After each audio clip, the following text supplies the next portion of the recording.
Pastors, small ministry leaders, even my small churches, I got a quick question for you. Are you struggling, particularly in this pandemic environment that we find ourselves in, with coming up with strategies to be able to engage your church community online? Well, on this particular episode of Bootstrapping Business and Ministry, I want to share with you 5 powerful strategies in order to help you to be able to engage social media specifically for churches. What's going on, everybody? Glenn P. Brooks Jr. here. I'm an author, I'm a speaker, and I'm a coach, and I get the unique privilege of working with churches, pastors, ministry leaders who really are trying to engage their social media platforms, grow their communities in that space, and use different platforms in order to better reach their community. I do that through the MAPS Masterclass Intensive. If you want any information about that, please schedule a free discovery call with me. In the description below, you'll find a link. But I want to talk to you guys about 5 powerful social media strategies for churches. Now, let me just back up for one quick second, slow down, and help you understand.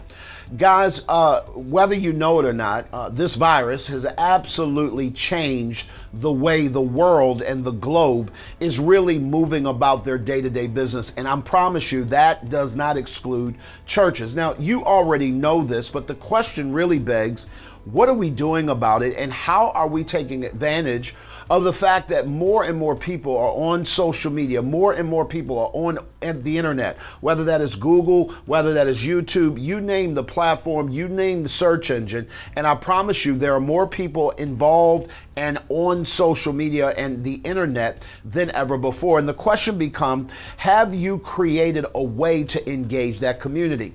Now, as I get the opportunity to coach several pastors, one of which I'm thinking about, my pastor of my local church, he actually runs an organization that plants churches all over the world. And one of the things that he's challenged with is being able to help these local pastors wrap their mind around a social media strategy that makes sense for them. And I'm going to share with you some things and tips and strategies, not only that I share with them, but other pastors that I get to work with. And the number one powerful way that you can do that is to create goals. Now, I know that sounds really, really simple, but oftentimes people say, well, we just need a Facebook page, or we just need a website, or maybe we need to engage social media, but you don't really have a goal centered around doing that. And so I want you to get super specific in your goals. Rather than saying we want to create a bigger online presence, I want you to get real specific. What kind of presence do you want to have? How do you want to increase your current presence on social media? Because when you get specific with those goals, they become very measurable, right? It's very similar to anything else that you're doing when it comes to building ministry.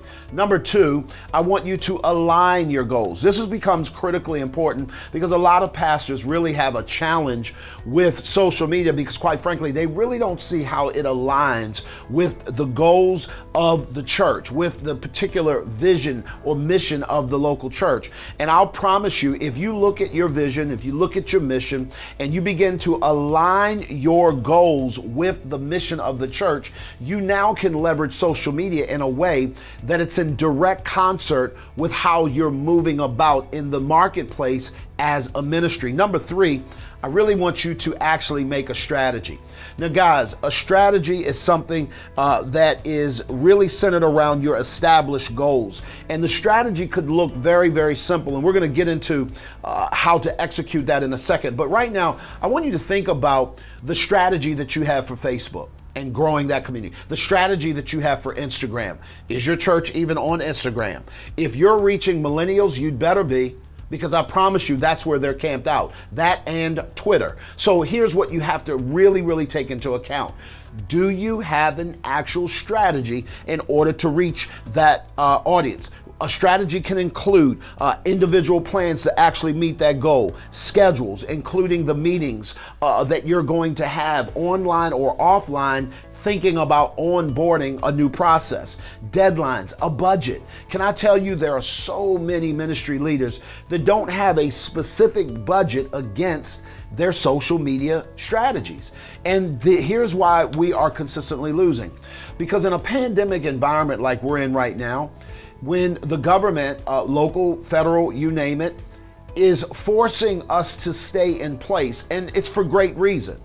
The problem is that if you do not have a strategy as to how you're going to engage the community that you serve, now they're all online, then you're going to lose the opportunity to meet them where they are because you really don't have a strategy for it. So the strategy could look like, listen, I'm going to have this particular mother oversee this area of Facebook, but I'm going to have her son or daughter oversee this particular area of Instagram or Twitter. Why are you thinking that? Because from a strategy standpoint, the mothers are going to connect to other mothers in the Facebook world, and the kids are going to connect to other kids. They're in the same household. They may have the same mission, but they're talking to two completely different audiences, which brings me to this part. You really, really have to, number 4, set up a team. Let me tell you what I mean by that, guys. You're going to have people who are directly responsible for different aspects of this. Now, this can be driven completely volunteer based. And I know how many of my pastors are thinking right now, well, we don't have the budget to do that. No, let me help you understand. I was able to help our local church organize a group of volunteers that would simply show up to moderate certain aspects of the social media strategies so that we could ensure that it got done. Now, here's the good news. The good news is that you're recruiting people who are already on social media.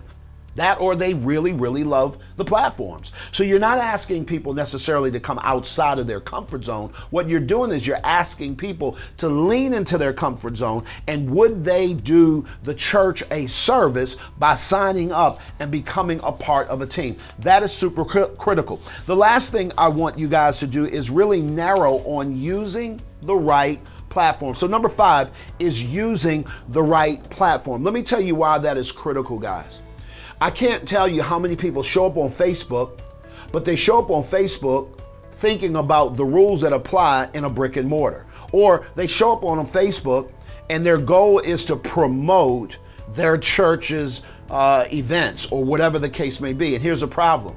The social media is not designed, that social media platform is not designed to just allow you to do that effectively if you don't play by certain rules. And so you have to pick the right platform.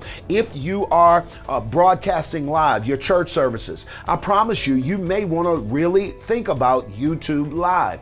And the reason why is because YouTube is the second largest search engine. People go to YouTube to find things. So if you're teaching a message, let's say on faith, right? And how to believe God in this specific scenario, then what you want to do is you want to capture that in your title so that when people are struggling in their faith and they're searching for it on YouTube, the likelihood of them pulling up that service that dealt with the 3 ways to increase your faith during the COVID-19 crisis, your message pops up. And it's designed to do so. If you're going live on Facebook, that's fine, but Facebook isn't a search engine.